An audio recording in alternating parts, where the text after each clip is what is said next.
Hi, I'm Jason Sterling, and this is brought to you by complimentary early access from the EA Gamechangers program.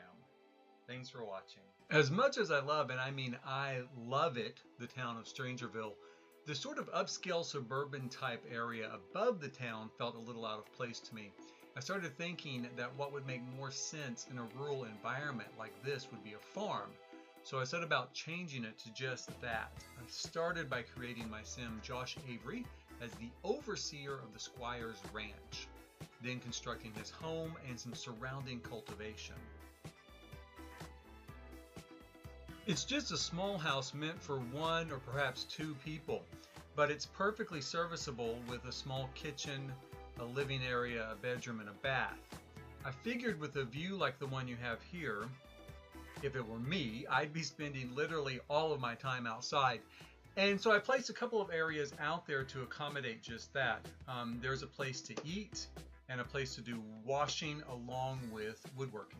And then naturally it's a farm, so we want some areas under cultivation. We've planted a lot of trees here. I put out some of the, the square planter things you put bushes and stuff in. I'm gonna put a big tree to kind of cover up his patio for when it's hot. And then, you can kind of see a few pictures here of when I'm play testing it. He's making some brownies, he's washing his clothes, and then he's going to, do a little woodworking. And that's it. That's it for this part of the build. Now, there's a lot of space here for cultivation, but since it's a farm and it's, this kind of reminds me of Texas. This place kind of reminds me of Texas, so it needs to be a big farm. So I'm gonna go ahead and do another area where we will have an additional place to grow crops, and that's coming right now. We'll see that. I'm going to do first a small, it's kind of a house, but it's more kind of like a rest area.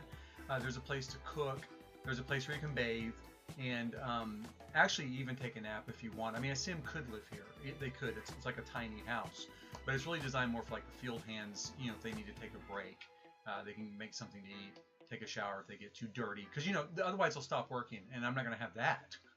I need them to work. I put that in, and then a whole bunch of places to grow food, of course, and I also went ahead and included kind of a little spot just to fish. I could have put more cultivation there, but I thought, well, let's put a pond, some trees, and some plants. So plants and landscaping. That's the word I'm looking for. Plants and landscaping. So we'll put that there, just someplace to rest and kind of hang out. Also, I kind of thought it might be like an irrigation, pond, maybe to water all this stuff since it's in the middle of the desert. One thing that I had trouble with, I tried doing a little bit of a rise with this lot with the terrain tools. You can see here I'm really taking a part of it out. It just didn't work out the way I wanted, so I lowered it quite a bit. And I don't know, looking at it now, it doesn't seem that bad, but at the time I was convinced I didn't like it, so I kind of lowered it.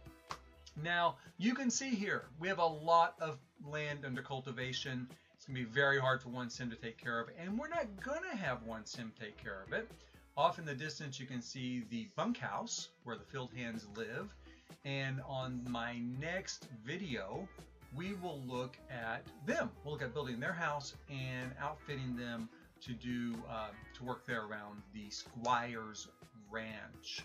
I hope you'll join me next time for that video, and in the meantime, happy simming. We'll talk to you later.